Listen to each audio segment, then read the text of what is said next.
Hello and welcome to Rock Paper Shotgun. This is Matthew and today I'm joined by Catherine. And we are talking about Legacy of the First Blade. This is the first big chunk of DLC for Assassin's Creed Odyssey.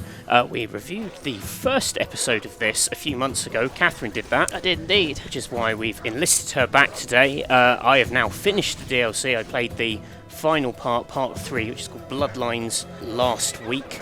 And I thought we'd talk about whether the DLC as a whole had been a success, whether it was worth purchasing, whether as part of the overall season pass or as a standalone thing. I thought we'd all wrap it up and just take a quick look at what they've done.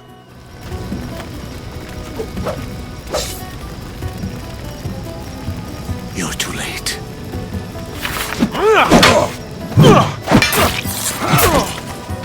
So as we saw it in the first episode, it was largely about the introduction of Darius, who invented the assassin's hidden blade, and it sort of implied that it would be largely about him, but it hasn't really turned out that way, has it? No, it hasn't. So to talk about the whole season, we've got to talk a bit about episode 2, but I'm going to try and avoid spoiling some specifics. Yep.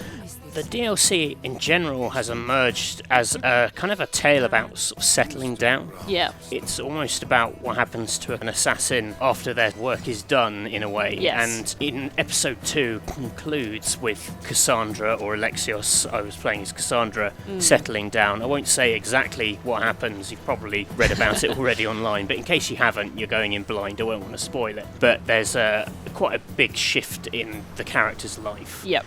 Which doesn't really have anything to do with Darius. No. He kind of sets it up and sets the story in motion, mainly by coming to the world and bringing all these sort of angry Persians in pursuit who are out to get him. So, but really, it's actually very much a story about your main player character.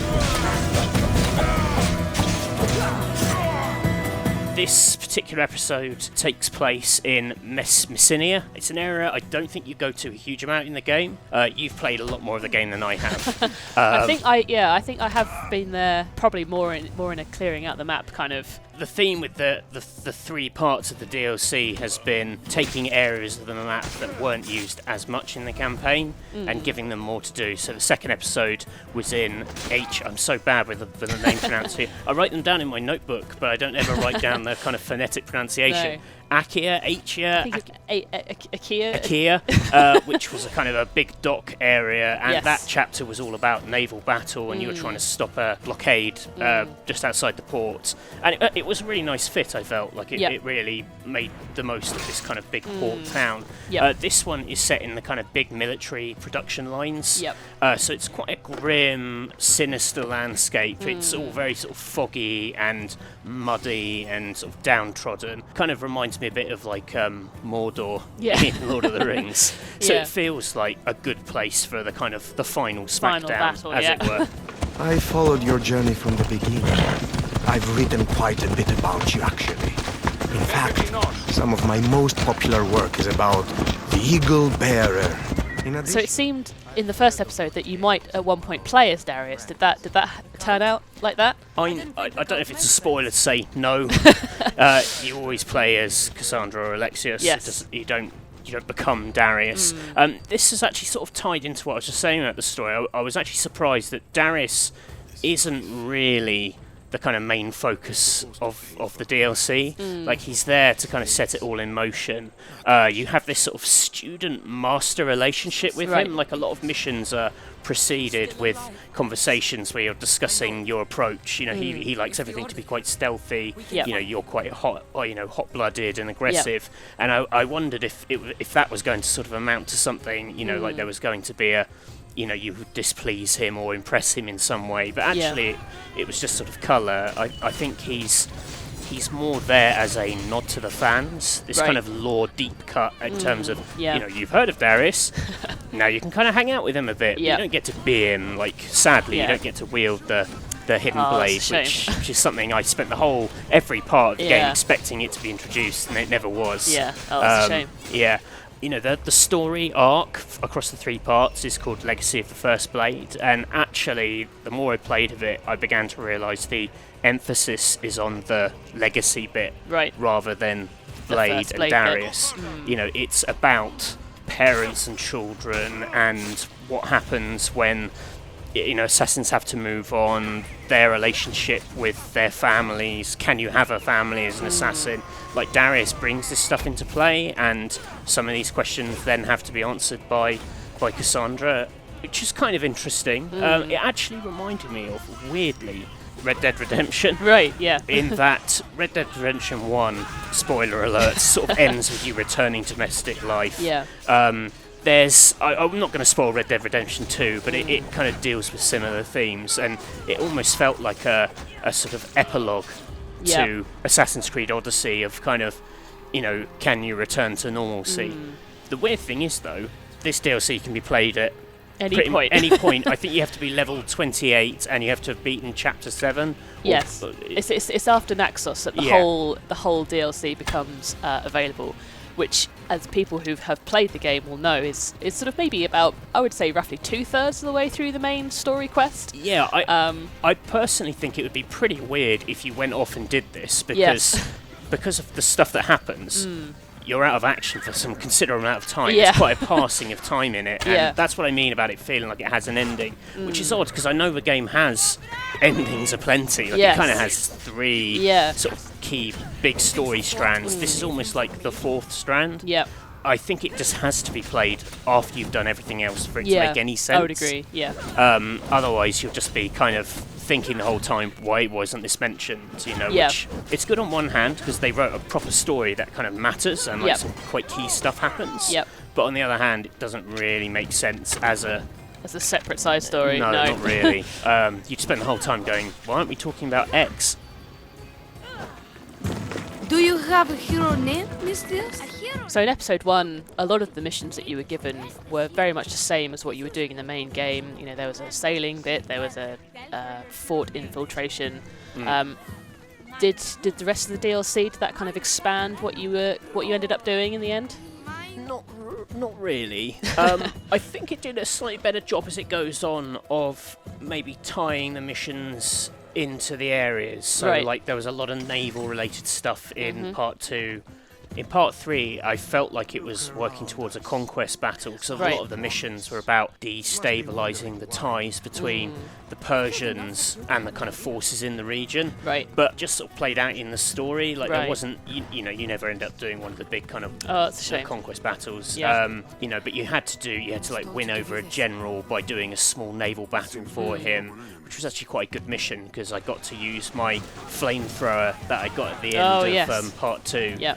On a side note, one of the slight disappointing things across Legacy of the First Blade was the lack of genuinely like new powers, new abilities. You got the flamethrower for your ship, boat, for like the last boss fight in part 2. In this, you get it, and it's actually quite good. You can just eat through the cruise. Like I'd literally just turn up and then strafe along the side of the boat, just spewing fire onto the deck, which was quite fun. It's stupidly overpowered, but when has that ever been a true complaint? Exactly. In a similar way that in part 1 they introduced the ability to sort of disintegrate bodies that you stealth assassinated, which is quite useful, but it's also really stupid when you're hunting the cultists. Yes. Because if you stealth kill them, they disappear, and then you have to confirm the kill on like nothing. Stab thin air. So you just start stabbing the thin air, which feels quite crude, and like they didn't entirely think that through.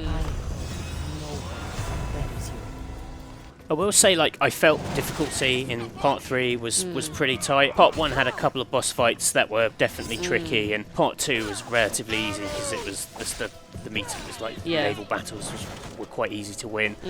This had a battle against these sort of 2 great hulking Persian bodyguard types at the same time, where you had to sort of fight either one, and they both came at you. That was quite stiff. And there's a sort of fight at the end of the DLC, which is pretty common. You do get to see Darius in action as well. You don't play as him, but you get to see him in action, which is quite cool. But on the whole, it was very much like the first 2 parts, and very much like what I've played of the main bit of Odyssey. Yep.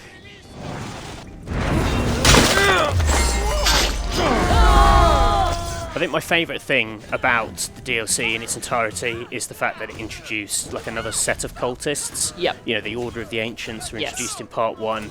Each part of the DLC introduces like a different wing.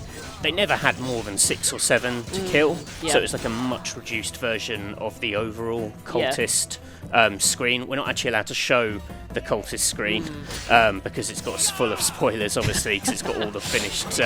You can see who everyone was from the other 3 parts, and it takes no way near as long to find them as it did in the main game.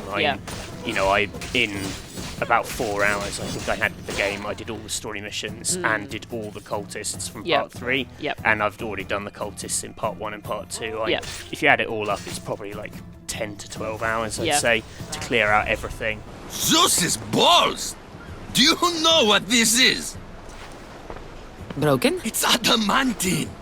This stuff is priceless! You get a nifty little sword Oh, okay. at the end of it. Yep. If you kill the cultists, they've each got a kind of a special Persian ingredient that's Oh, yeah. needed to rebuild this legendary sword. Okay. But Yep.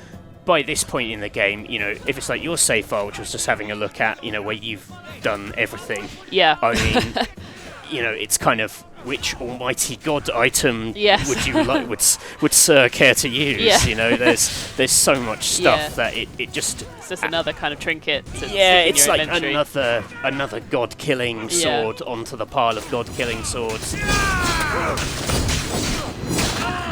So on the whole, do you think Legacy of the First Blade is worth buying? It actually added up to something a little more substantial in terms of character development than I thought it was going to.